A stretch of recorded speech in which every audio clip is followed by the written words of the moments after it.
राधे राधे आप सभी को। स्वागत है आप सभी का हमारे चैनल पे। गोदान हम लोग देख रहे थे। 16वें अध्याय तक हमने गोदान को देख लिया था। आज इस क्लास में हम 17वां अध्याय देखेंगे।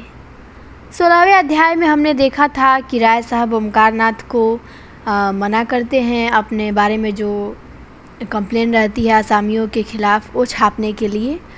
तो वहीं तक देखा था हमने, उसके बाद आगे 17वें अध्याय में देखेंगे। ठीक, तो चलिए शुरू करते हैं। गांव में खबर फैल गई कि राय साहब ने पंचों को बुला के खूब डांटा और इन लोगों ने जितने रुपए वसूल किए थे वह सब इनके पेट से निकाल लिए। वह तो इन लोगों को जेल भेजवा रहे थे, लेकिन इन लोगों ने हाथ पांव जोड़े, थूक कर चाटा, तब जाके उन्होंने छोड़ा। धनिया का कलेजा शीतल हो गया। गांव में घूम घूम कर पंचों को लज्जित करती फिरती। आदमी ना सुने गरीबों की पुकार, भगवान तो सुनते हैं। लोगों ने सोचा था कि इनसे डांड लेकर मज़े से फुलौड़ियाँ खाएं। भगवान ने ऐसा तमाचा लगाया कि फुलौड़ियाँ मुंह से निकल पड़ी। एक एक के दो दो भरने पड़े। अब चाटो मेरा मकान लेकर। तो यही अपना धनिया कहती है, खुश होती है ये सुन के। मगर बैलों के बिना खेती कैसे हो। गांव में बुआई शुरू हो गई थी। कार्तिक के महीने में किसान के बैल मर जाएं तो उसके दोनों हाथ कट जाते हैं। होरी के दोनों हाथ कट गए थे और सब लोगों के खेतों में हल चल रहे थे, बीज डाले जा रहे थे। कहीं कहीं गीत की तानें सुनाई देती थी। होरी का खेत किसी अनाथ अबला के घर की बाती सूना पड़ा था। पुनिया के पास भी गोई थी, शोभा के पास भी गोई थी, मगर उन्हें अपने खेतों की बुआई से कहाँ फुर्सत कि होरी की बुआई करें। होरी दिन भर इधर उधर मारा फिरा करता था। कहीं इसके खेत में जा बैठता, कहीं उसकी बुआई करा देता। इस तरह कुछ अनाज मिल जाता। धनिया, रूपा, सोना सभी दूसरों की बुआई में लगी रहती थी। जब तक बुआई रही पेट की रोटियां मिलती गईं। विशेष कष्ट न हुआ। मानसिक वेदना तो अवश्य होती थी, पर खाने भर को मिल जाता था। रात को नित्य स्त्री पुरुष में थोड़ी सी लड़ाई हो जाती थी। यहाँ तक कि कार्तिक का महीना बीत गया और गांव में मजदूरी मिलना भी कठिन हो गया। अब सारा दारमदार ऊख पर था जो खेतों में खड़ी थी। रात का समय था, सर्दी खूब पड़ रही थी। होरी के घर में आज कुछ खाने को न था। दिन को तो थोड़ा सा भुना हुआ मटर मिल गया था, पर इस वक्त चूल्हा जलाने का कोई डौल न था और रूपा भूख के मारे व्याकुल थी और द्वार पर कमरे के सामने बैठ के रो रही थी। घर में जब अनाज का एक दाना भी नहीं है तो क्या मांगे और क्या कहे। जब भूख न सही गई तो वह आग मांगने के बहाने पुनिया के घर गई। पुनिया बाजरे की रोटियां और बथुए का साग पका रही थी। सुगंध से रूपा के मुंह में पानी भर आया। पुनिया ने पूछा, क्या अभी तेरे घर आग नहीं जली क्यारी? रूपा ने दीनता से कहा, आज तो घर में कुछ था ही नहीं, आग कहाँ से जलती। तो पुनिया कहती है, तो फिर आग काहे को मांगने आई है?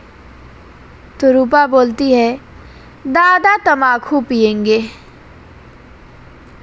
पुनिया ने उपले की आग उसकी ओर फेंक दी, मगर रूपा ने आग उठाई नहीं और समीप जाकर बोली, तुम्हारी रोटियां महक रही हैं काकी, मुझे बाजरे की रोटियां बड़ी अच्छी लगती हैं। पुनिया ने मुस्कुरा के पूछा, खाएगी? तो रूपा बोलती है, अम्मा डांटेगी। पुनिया कहती है, अम्मा से कौन कहने जाएगा। रूपा ने पेट भर रोटियां खाई और जूठे मुंह भागी हुई घर चली आई। होरी मन मारे बैठा था कि पंडित दाता दिन ने जाकर पुकारा। होरी की छाती धड़कने लगी। क्या कोई नई विपत्ति आने वाली है? आकर उनके चरण छुए और कौड़े के सामने उनके लिए मांझी रख दी। दाता दिन ने बैठते हुए अनुग्रह भाव से कहा कि अब की बार तो तुम्हारे खेत परती पड़ गए होरी। तुमने गांव में किसी से कुछ कहा नहीं, नहीं तो भोला की मजाल थी कि तुम्हारे द्वार से बैल खोल ले जाता, यहीं लाश गिर जाती। मैं तुमसे जनेऊ हाथ में लेकर कहता हूँ होरी, मैंने तुम्हारे ऊपर डार न लगाया था। धनिया मुझे नाहक बदनाम करती फिरती है। यह लाला पटेश्वरी और झिंगुरी सिंह की कारस्तानी है। मैं तो लोगों के कहने से पंचायत में बैठ भर गया था। वह लोग तो और कड़ा दंड लगा रहे थे। मैंने कह सुन के कम कराया, मगर अब सब जने सिर पर हाथ धरे रो रहे हैं। समझे थे कि यह उन्हीं का राज है। यह न जानते थे कि गांव का राजा कोई और है। अच्छा तो बताओ कि अब अपने खेतों की बुआई का क्या इंतजाम कर रहे हो? होरी ने करुण कंठ से कहा। क्या बताऊं महाराज, पढ़ती रहेंगे। पंडित बोले, पढ़ती रहेंगे? यह तो बड़ा अनर्थ होगा। होरी बोला, भगवान की यही इच्छा है तो अपना क्या बस। दाता दिन बोले कि मेरे रहते तुम्हारे खेत कैसे पड़ती रहेंगे? कल मैं तुम्हारी बुआई करा दूंगा। अभी खेत में कुछ तरी है, उपज 10 दिन पीछे होगी, इसके सिवा और कोई बात नहीं। हमारा तुम्हारा आधा साझा रहेगा। इसमें न तुम्हें कोई टोटा है न मुझे। मैंने आज बैठे बैठे सोचा तो चित्त बड़ा दुखी हुआ कि जूते जुताए खेत पड़ती रह जाते हैं। होरी सोच में पड़ गया कि चौमासे भर इन खेतों में खाद डाली, जोता और आज केवल बुआई के लिए आधी फसल देनी पड़ रही है और उस पर एहसान ऐसे जता रहे हैं। इससे तो अच्छा है कि खेत परती ही पड़ा रहे और कुछ ना मिलेगा, लगान तो निकल ही आएगा। नहीं, अब की बेबाकी न हुई तो बेदखली आई धरी है। उसने दाता दिन का यह प्रस्ताव स्वीकार कर लिया। दाता दिन प्रसन्न होकर बोले, अच्छा तो चलो मैं अभी बीज तौल दूं, जिसमें सवेरे का झंझट न रहे। रोटी तो खा ली है ना? होरी ने लजाते हुए कहा, आज घर में चूल्हा न जली। दाता दिन ने मीठे उलाहने के भाव से कहा, अरे तुम्हारे घर में चूल्हा नहीं जला और तुमने मुझसे कहा भी नहीं। हम तुम्हारे बैरी तो नहीं थे, इसी बात पर तुमसे जी कुढ़ता है।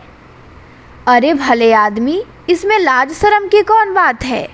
हम सब एक ही तो हैं।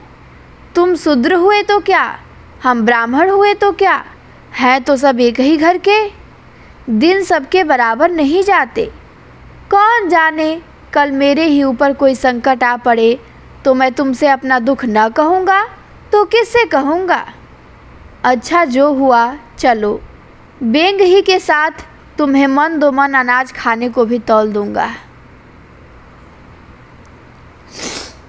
आधे घंटे में होरी मन भर जौ का टोकरा सिर पर रखे आया और घर की चक्की चलने लगी। धनिया रोती थी और साहस के साथ जौ पीसती थी। भगवान उसे किस कुकर्म का यह दंड दे रहे हैं। दूसरे दिन से बुआई शुरू हुई। होरी का सारा परिवार इस तरह काम में जुटा हुआ था मानो सब कुछ अपना ही है। कई दिन बाद सिंचाई भी इसी तरह हुई। दाता दिन को सेंत मेत के मजूर मिल गए अब कभी कभी उनका लड़का माता दिन भी घर में आने लगा।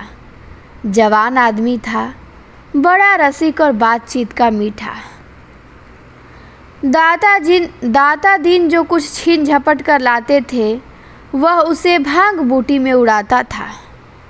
एक चमारिन से उसकी आशनाई हो गई थी, इसीलिए अभी तक ब्याह न हुआ था। वह रहती थी, पर सारा गांव यह रहस्य जानते हुए भी कुछ न बोल सकता था।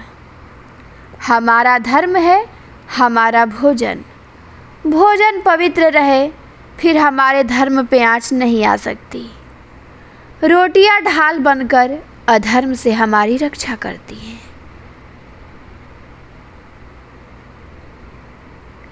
अब साझे की खेती होने से माता दिन को झुनिया से बातचीत करने का अवसर मिलने लगा।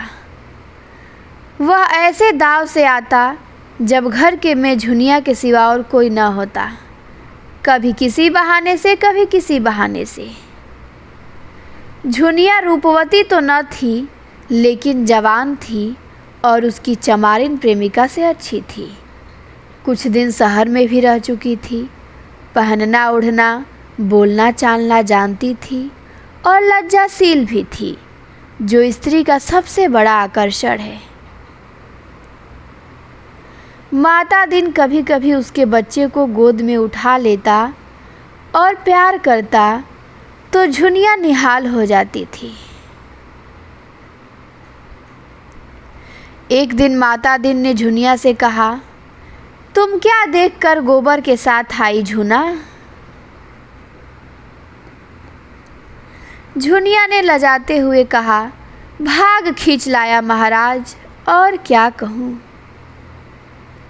माता दिन दुखी मन से बोला, बड़ा बेवफा आदमी है, तुम जैसी लक्ष्मी को छोड़कर न जाने कहाँ मारा मारा फिर रहा है। चंचल स्वभाव का आदमी है, इसी से मुझे शंका होती है कि कहीं और न फंस गया हो। ऐसे आदमियों को गोली मार देनी चाहिए। आदमी का धर्म है जिसकी बाह पकड़े उसे निभाए। यह क्या कि एक आदमी की जिंदगी खराब कर दी और दूसरा घर ताकने लगे। तो झुनिया रोने लगी। माता दिन ने इधर उधर ताककर उसका हाथ पकड़ लिया और समझाने लगा कि तुम उसकी क्यों परवाह करती हो झुना, चला गया चला जाने दो, तुम्हारे लिए किस बात की कमी है। रुपए पैसे गहना कपड़ा जो चाहे मुझसे लो। झुनिया ने धीरे से हाथ छुड़ा लिया और पीछे हट के बोली, सब तुम्हारी दया है महाराज, मैं तो कहीं की ना रही। घर से भी गई यहाँ से भी गई, न माया मिली न राम ही हाथ आए। दुनिया का रंग ढंग न जानती थी, इसकी मीठी मीठी बातें सुन के जाल में फंस गई। माता दिन ने अब गोबर की बुराई करनी शुरू कर दी। उसने कहा कि वह तो नीरा लफंगा है, घर का न घाट का, जब देखो माँ बाप से लड़ाई करता है। कहीं पैसा पा जाता था चट से जुआ खेल डालेगा। चरस और गांजे में उसकी जान बसती थी। सोहदों के साथ घूमना, बहू बेटियों को छेड़ना, यही उसका काम था। थानेदार साहब बदमाशी में उसका चालान करने वाले थे। हम लोगों ने बड़ी खुशामद की, तब जाकर छोड़ा। दूसरों के खेत खलिहान से अनाज भी उड़ा लिया करता था। कई बार तो खुद उसी ने पकड़ा था, पर गांव घर समझकर छोड़ दिया। तब तक सोना ने बाहर से आके कहा, भाभी, अम्मा ने कहा है कि आज अनाज निकाल कर धूप में डाल दो, नहीं तो चोकर बहुत निकलेगा। पंडित ने जैसे बखार में पानी डाल दिया हो। माता दिन ने अपनी सफाई दी कि मालूम होता है तेरे घर बरसात नहीं हुई, चौमासे की लकड़ी तक गीली हो जाती है, अनाज तो अनाज ही है। यह कहता हुआ वह बाहर चला गया। सोना ने आकर उसका खेल बिगाड़ दिया। सोना ने झुनिया से पूछा, माता दिन क्या करने आए थे? झुनिया ने माथा सिकोड़ के कहा, पगहिया मांग रहे थे। मैंने कह दिया यहाँ कोई पगहिया नहीं है। तो सोना बोली कि यह सब तो उसका बहाना है, बड़ा खराब आदमी है। तो झुनिया बोली कि मुझे तो बड़ा भला आदमी लगता है, क्या खराबी है उसमें? तो सोना बोली, तुम नहीं जानती सिलिया चमारिन को रखे हुए हैं। अब एक और पात्र आ गई, सिलिया चमारिन, माता दिन की प्रेमिका। तो झुनिया बोली कि तो इसमें क्या खराबी है, इससे आदमी खराब हो गया। तो सोना बोली, तब क्या, और किससे आदमी खराब कहा जाता है? तो झुनिया बोली कि तुम्हारे भैया भी तो मुझे लाए हैं, वह भी खराब आदमी है तब तो। सोना ने इसका जवाब न दिया और कहा कि अगर फिर कभी मेरे घर आया ये दाता दिन माता दिन पंडित तो दुत्कार दूंगी। तो झुनिया बोली कि और जो उससे तुम्हारा ब्याह हो जाए। सोना लजा गई, बोली, तुम तो भाभी गाली देती हो। झुनिया बोली, क्यों, इसमें गाली की क्या बात है? तो सोना बोली, मुझसे बोले तो मुँह झुलस दो उसका। झुनिया बोली, तो क्या तुम्हारा ब्याह किसी देवता से होगा? गांव में ऐसा सुंदर सजीला जवान दूसरा है कौन? तो सोना बोली, इतना अच्छा है तो तुम ही चली जाओ उसके साथ, सिलिया से तो लाख दर्जे अच्छी हो। तो झुनिया बोली, मैं क्यों चली जाऊं, मैं तो एक के साथ चली आई, अच्छा है या बुरा? सोना बोली, तो मैं भी जिसके साथ ब्याह होगा उसी के साथ जाऊंगी, अच्छा हो या बुरा? तो झुनिया बोली, और जो किसी बूढ़े के साथ ब्याह हो गया तो क्या करेगी? सोना हंस के बोली, मैं उसके लिए नरम नरम रोटियां पकाऊंगी, उसकी दवाइयाँ कुटू छानूंगी, उसे हाथ पकड़ के उठाऊंगी और जब मर जाएगा तो मुंह ढाँप के रोऊंगी। तो झुनिया बोली, और जो किसी जवान के साथ हुआ तो सोना बोली, तब तुम्हारा सिर हाँ नहीं तो। तो झुनिया बोली, अच्छा ये बताओ, तुम्हें बूढ़ा अच्छा लगता है कि जवान? तो सोना बोली कि जो अपने को चाहे वही जवान है, जो न चाहे वही बूढ़ा है। तो झुनिया बोली कि दैव करे तुम्हारा ब्याह किसी बूढ़े से हो जाए तो देखूं तुम उसे कैसे चाहती हो, तब मनाओगी किसी तरह यह निगोड़ा मर जाए तो किसी जवान को लेके बैठ जाऊं। सोना बोली, मुझे तो उस बूढ़े पर दया है। तो यही इनकी बातचीत होती रहती है। फिर आगे देखते हैं, आगे की स्टोरी यहाँ से है। कथानक यहाँ से बदलता है थोड़ा सा, इन दोनों का हास्य व्यंग बातें समाप्त होती हैं। इस साल इधर एक शक्कर का मिल खुल गया था। उसके कारिंदे और दलाल गांव-गांव घूमकर किसानों की खड़ी ऊख मोल लेते थे। वही मिल था जो मिस्टर खन्ना ने खोला था। एक दिन उसका कारिंदा इस गांव में भी आया। किसानों ने जो उससे भाव ताव किया तो मालूम हुआ कि गुड़ बनाने में कोई बचत नहीं है। जब घर में ऊख पेर कर भी यही दाम मिलता है तो पेरने की मेहनत क्यों उठाई जाए। सारा गांव ऊख बेचने को तैयार हो गया। अगर कुछ कम भी मिले तो परवाह नहीं, तत्काल तो मिलेगा। किसी को बैल लेना था, किसी को बाकी चुकाना था, कोई महाजन से गला छुड़ाना चाहता था। होरी को बैलों की गोई लेनी थी।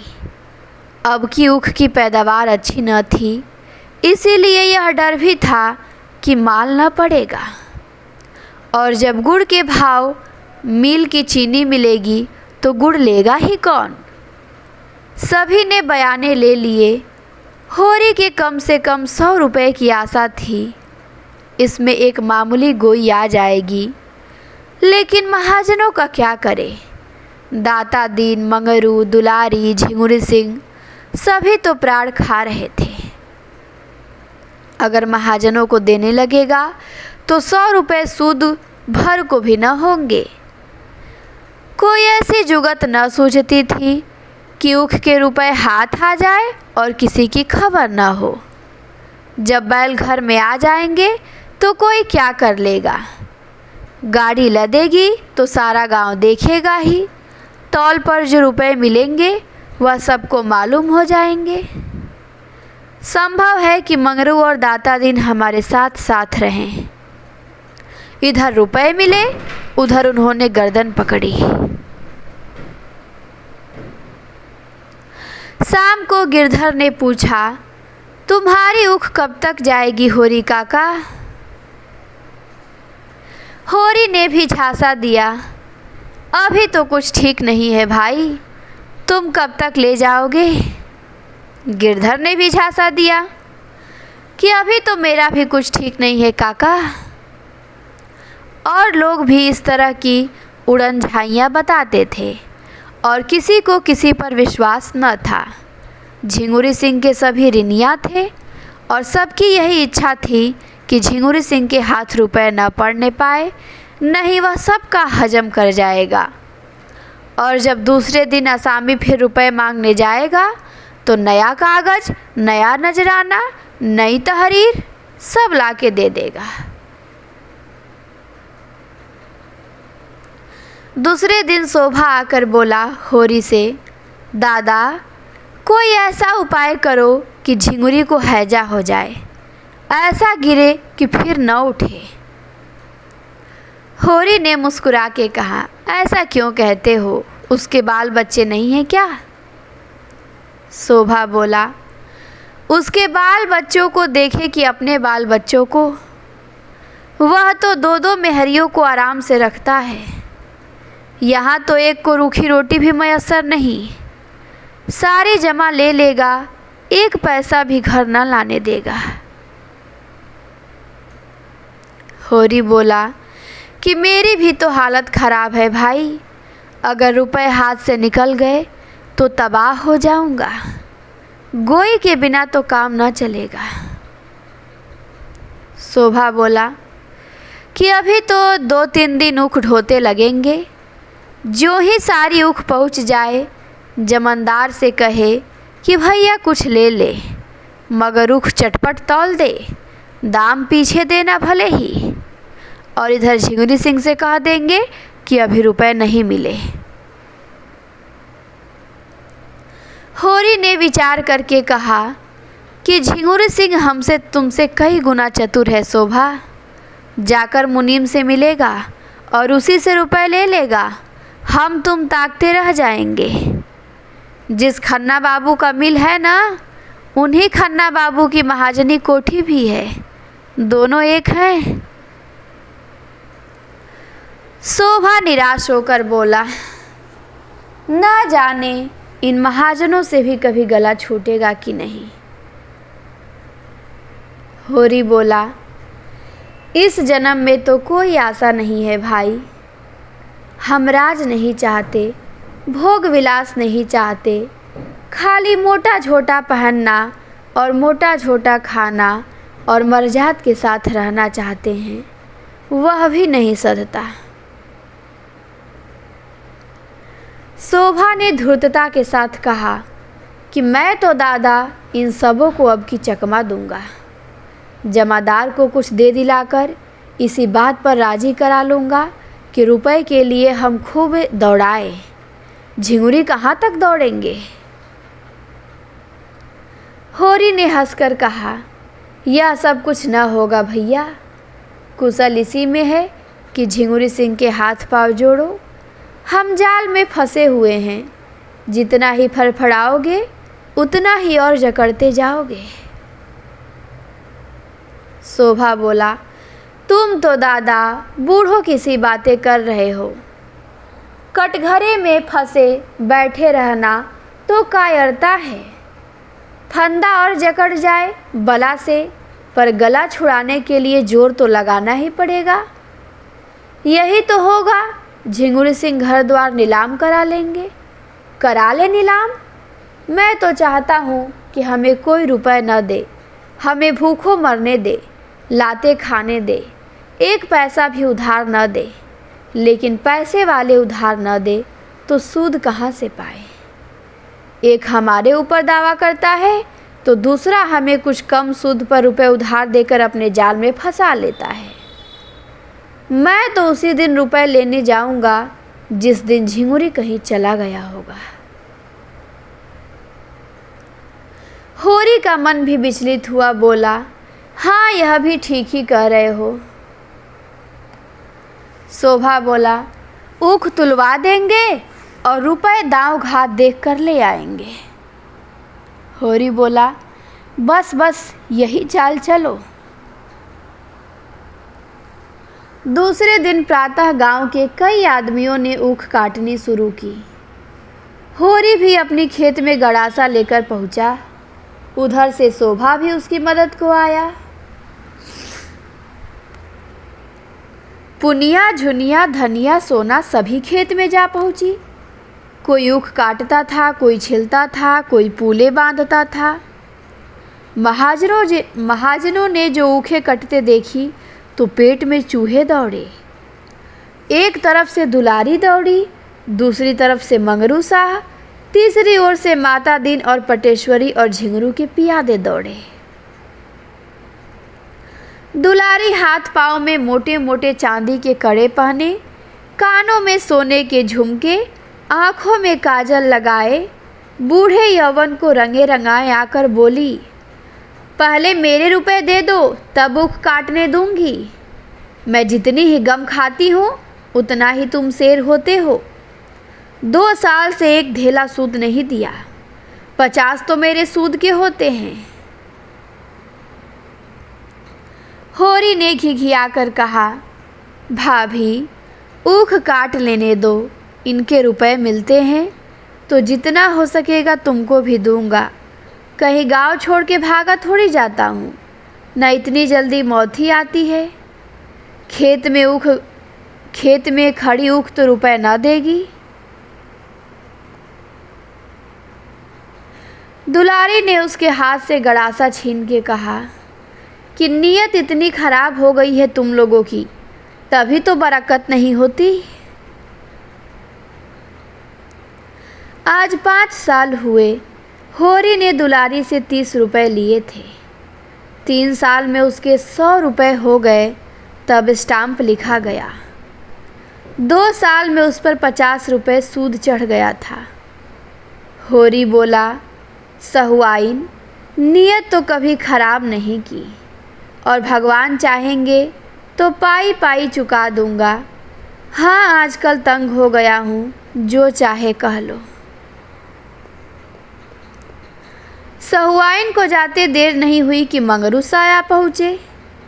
काला रंग, तोंद कमर के नीचे लटकती हुई, 2 बड़े बड़े दांत सामने जैसे काट खाने को निकले हुए, सिर पे टोपी, गले में चादर, उम्र भी 50 से ज़्यादा नहीं, पर लाठी के सहारे चलते थे। गठिया का मरज हो गया था, खांसी भी आती थी। लाठी टेक कर खड़े हो गए और होरी को डांट बताई, पहले हमारे रुपए दे दो होरी, तब ऊख काटो। हमने रुपए उधार दिए थे, खैरात में नहीं दिए थे। 3 साल हो गए, ना सूद ना ब्याज। मगर यह ना समझना कि तुम मेरे रुपए हजम कर जाओगे, मैं तुम्हारे मुर्दे से भी वसूल कर लूँगा। शोभा मस्खरा था, बोला, तब काहे को घबराते हो साहजी, इनके मुर्दे से ही वसूल कर लेना। नहीं 1-2 साल के आगे पीछे दोनों ही सड़क में पहुँचोगे। वहीं भगवान के आमने सामने अपना हिसाब चुका लेना। मंगरू ने इस पर शोभा को बहुत बुरा भला कहा और कहा, जमा मार, बेईमान, लेने की बेर तो तुम दुम हिलाते हो, जब देने की बारी आती है तो गुर्राते हो। घर बिकवा लूंगा, बैल बाधिए नीलाम करा लूंगा। शोभा ने फिर छेड़ा, अच्छा ईमान से बताओ साहजी, कितने रुपए दिए थे आपने, जिसके अब 300 रुपए हो गए हैं? तो मंगरू बोला कि जब तुम साल साल भर सूद न दोगे तो रुपए तो अपने आप ही बढ़ेंगे। तो शोभा बोला कि पहले पहल कितने रुपए दिए थे तुमने? 50 ही तो मंगरू बोला कि कितने दिन हुए यह भी तो देख। शोभा बोला 5-6 साल हुए होंगे। मंगरू बोला 10 साल हो गया, 11वां जा रहा है। शोभा बोला 50 रुपए के 300 रुपए लेते तुम्हें जरा भी शर्म नहीं आती? मंगरू बोला, शर्म कैसी, रुपए दिए हैं कि खैरात मांगते हैं? होरी ने इन्हें भी चिरौरी विनती करके कैसे भी विदा किया। दाता दिन ने होरी के साझे में खेती की थी, बीज देकर आधी फसल ले लेंगे। इस वक्त कुछ छेड़छाड़ करना नीति विरुद्ध था। झिंगुरी सिंह ने मिल के मैनेजर से पहले ही सब कुछ कह सुन रखा था। उनके प्यादे गाड़ियों पर ऊख लदवाकर नाव पर पहुंचा रहे थे। नदी गांव से आधा मील पर थी। एक गाड़ी दिन भर में 7-8 चक्कर कर लेती थी और नाव एक खेवे में 50 गाड़ियों का बोझ लाद लेता था। इस तरह किफ़ायत पड़ती थी। इस सुविधा का इंतजाम करके झिंगुरी सिंह ने सारे इलाके को एहसान से दबा दिया था। तौल शुरू होते ही झिंगुरी सिंह ने मिल के फाटक पर आसन जमा लिया। हर एक की ऊख तौलाते थे, दाम का पुर्जा लेते थे, खजांची से रुपए वसूल करते थे और अपना पावना काट कर असामी को दे देते थे। असामी कितना ही रोए खोए किसी की न सुनते थे। मालिक का यही हुक्म था, उनका क्या बस।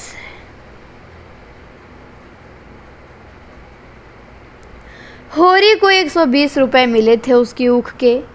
उसमें से झिंगुरी सिंह ने अपने पूरे रुपए सूद समेत काट कर कोई 25 रुपए होरी को वापस किया होगा।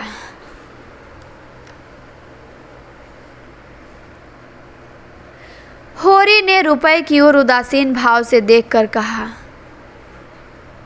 यह लेकर मैं क्या करूंगा ठाकुर, यह भी तुम ही ले लो, मेरे लिए मजूरी बहुत मिलेगी। झिंगुरी ने 25 रुपए जमीन पर फेंक के कहा कि लो या फेंक दो, तुम्हारी खुशी। तुम्हारे कारण मालिक की घुड़कियां खाई और अभी राय साहब सिर पे सवार हैं कि डाढ़ के रुपए अदा करो। तुम्हारी गरीबी पर दया करके इतने रुपए दिए देता हूँ, नहीं एक धेला भी न देता। अगर राय साहब ने सख्ती की तो उल्टे और घर से देने पड़ेंगे।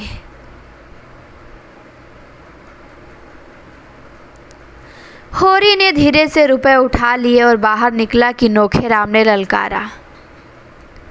होरी ने जाके 25 रुपए उनके हाथ पे रख दिए और बिना कुछ कहे जल्दी से भाग गया। उसका सिर चक्कर खा रहा था। शोभा को भी इतने ही रुपए मिले थे। वह बाहर निकला तो पटेश्वरी ने घेरा। शोभा बदल पड़ा, बोला कि मेरे पास रुपए नहीं है, तुम्हें जो कुछ करना है कर लो। पटेश्वरी ने गर्म होकर कहा, ऊख बेची है कि नहीं? शोभा बोला कि हाँ बेची है।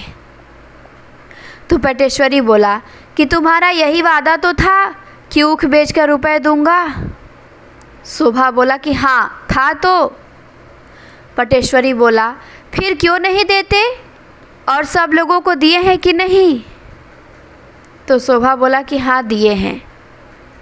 पटेश्वरी बोला कि तो मुझे क्यों नहीं देते हो? शोभा बोला, मेरे पास अब जो कुछ बचा है वह बाल बच्चों के लिए है। पटेश्वरी ने बिगड़ के कहा कि तुम रुपए दोगे शोभा, और हाथ जोड़कर, और आज ही। हाँ, अभी जितना चाहे बह लो। एक रपट में जाओगे 6 महीने को, पूरे 6 महीने को, न एक दिन बेसी न एक दिन कम। यह जो नित्य जुआ खेलते हो वह एक रपट में निकल जाएगा। मैं जमींदार या महाजन का नौकर नहीं हूँ, सरकार बहादुर का नौकर हूँ, जिसका दुनिया भर में राज है और जो तुम्हारे महाजन और जमींदार दोनों का मालिक है। पटेश्वरी लाला आगे बढ़ गए। शोभा और होरी कुछ दूर चुपचाप चले, मानो इस धिक्कार ने उन्हें संज्ञाहीन कर दिया हो। तब होरी ने कहा, शोभा, इसके रुपए दे दो। समझ लो ऊख में आग लग गई थी। मैंने भी यही सोच के मन को समझाया। शोभा ने आहत कंठ से कहा, हाँ दे दूंगा दादा, न दूंगा तो जाऊंगा कहाँ। सामने से गिरधर ताड़ी पिए झूमता चला आ रहा था। दोनों को देखकर बोला, झिंगुरिया ने सारे का सारा ले लिया होरी काका। चबेने को भी एक पैसा न छोड़ा, हत्यारा कहीं का। रोया गिड़गिड़ाया, पर इस पापी को दया न आई। शोभा ने कहा कि ताड़ी तो पिए हुए हो, उस पर कहते हो कि एक पैसा भी न छोड़ा। गिरधर ने पेट दिखा के कहा, साँझ हो गई, जो पानी की बूंद भी कंठ तले गई हो तो गोमांस बराबर है। एक ही कन्नी मुंह में दबा ली थी, उसी की ताड़ी पी ली। सोचा साल भर पसीना गारा है तो एक दिन ताड़ी पी लूं, मगर सच कहता हूँ नशा नहीं है। एक आने में क्या नशा होगा। हाँ, झूम रहा हूँ जिसमें लोग समझे कि खूब पिए हुआ है। बहुत अच्छा हुआ काका, बेबाकी हो गई। 20 लिए, उसके 108 भरे। कुछ हद है।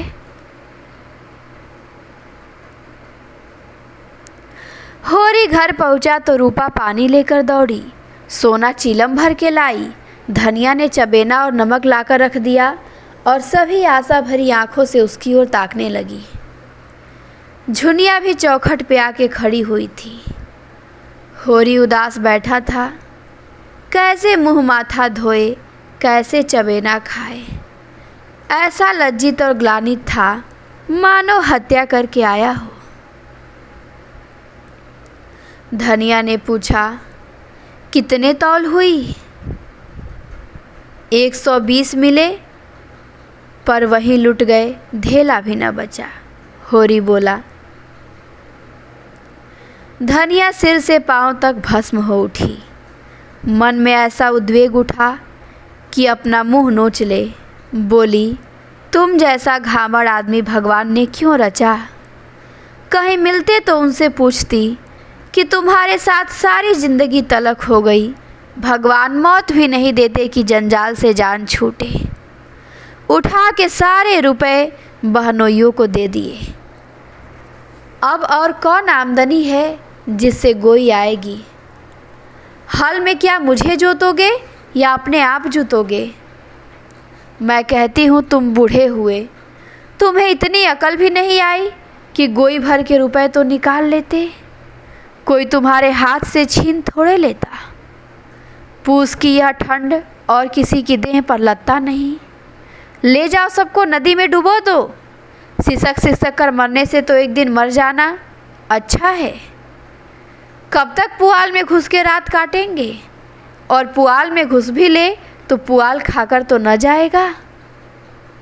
तुम्हारी इच्छा हो घास ही खाओ, हमसे तो घास न खाई जाएगी।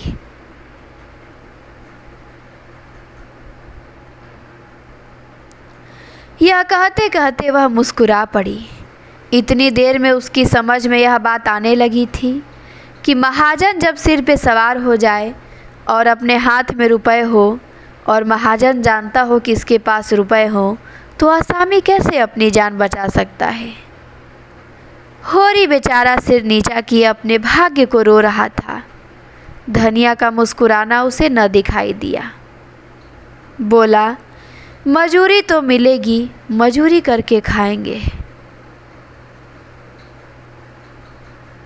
धनिया ने पूछा, कहाँ है इस गांव में मजूरी, और कौन मुंह लेकर मजूरी करोगे?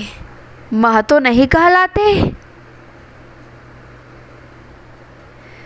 होरी ने चिलम के कई कस लगाकर कहा कि मजूरी करना कोई पाप नहीं है। मजूर बन जाए तो किसान हो जाए, किसान बिगड़ जाए तो मजूर हो जाए।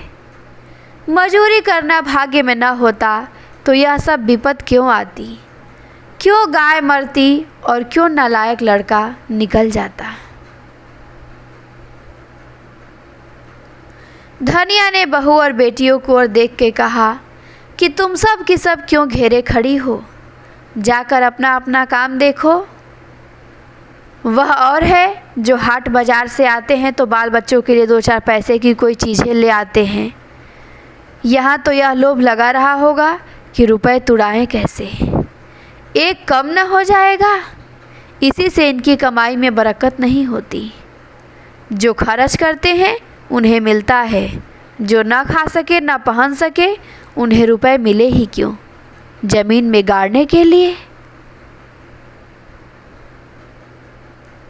होरी ने खिलखिलाकर पूछा, कहाँ है वह गाड़ी हुई थाती? धनिया बोली कि जहाँ रखी है वहीं होगी। रोना तो यही है कि जानते हुए भी पैसे के लिए मरते हो। 4 पैसे की कोई चीज़ लाकर बच्चों के हाथ पे रख देते तो पानी में न पड़ जाते। झिंगुरी से तुम कह देते कि 1 रुपया मुझे दे दो, नहीं मैं तुम्हें 1 पैसा न दूंगा, जाकर अदालत में ले लेना, तो वह ज़रूर दे देता।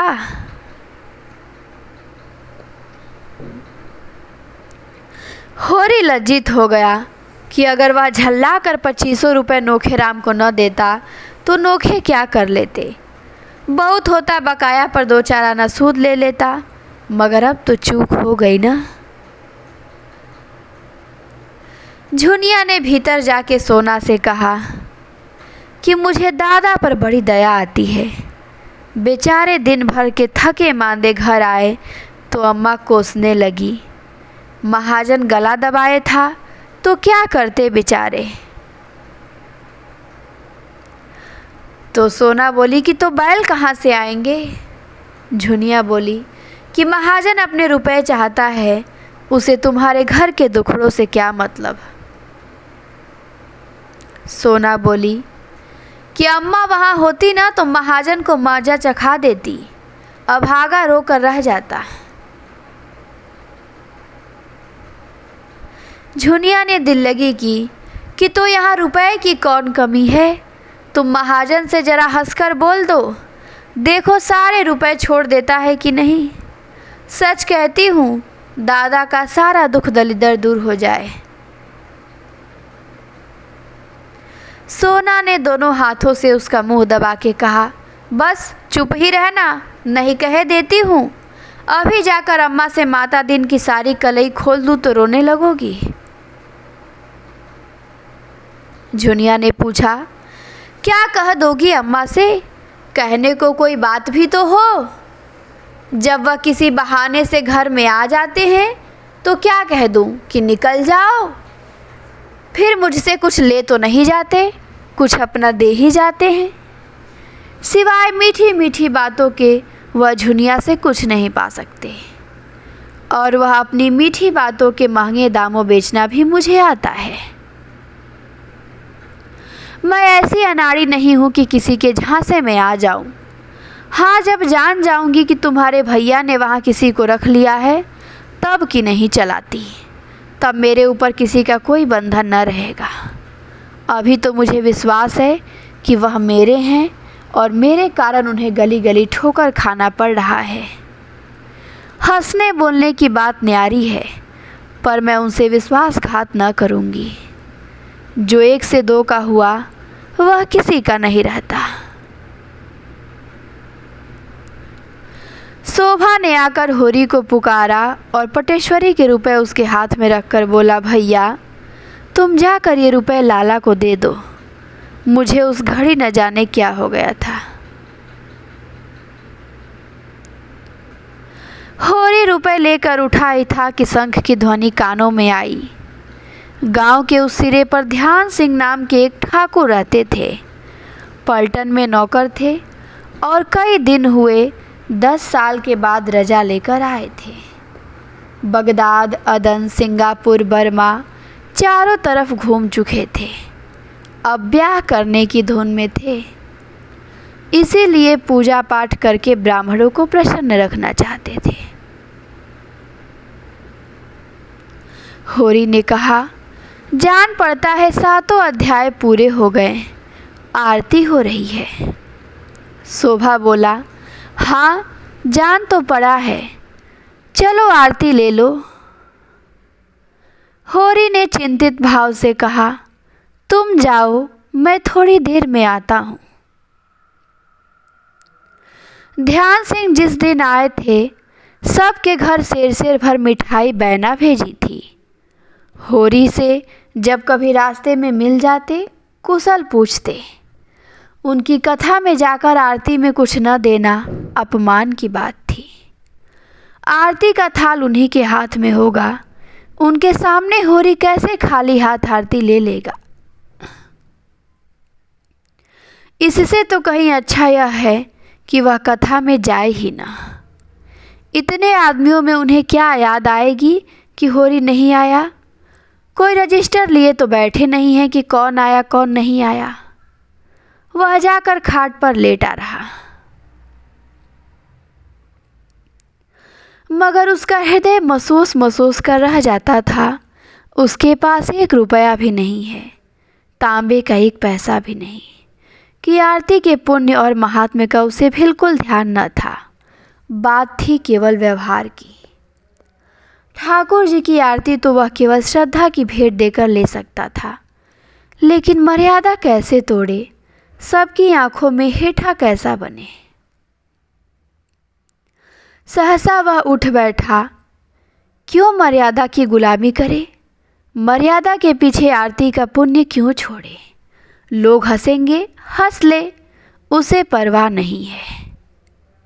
भगवान उसे कुकर्म से बचाए रखे और वह कुछ नहीं चाहता। और ये सब सोच के वह ठाकुर के घर की ओर चल पड़ा। और यहीं पे हमारा 17वां अध्याय समाप्त होता है। अब यहाँ से शुरू होता है 18वां अध्याय। ठीक, लगभग आधा हम लोग पढ़ चुके हैं। 36 अध्याय हैं इस उपन्यास में, तो हमने 18 तक देख लिया। अगली क्लास में हम 18 देखेंगे, तो आधा हम लोग गोदान को पढ़ लिए, आधा बचा हुआ है। उम्मीद करते हैं क्लास आप लोगों को अच्छी लगी होगी। फिर मिलेंगे हम आपसे शीघ्र ही अगली क्लास में 18वें अध्याय के साथ। आज के लिए इतना ही। आप सभी को क्लास देखने के लिए बहुत बहुत धन्यवाद।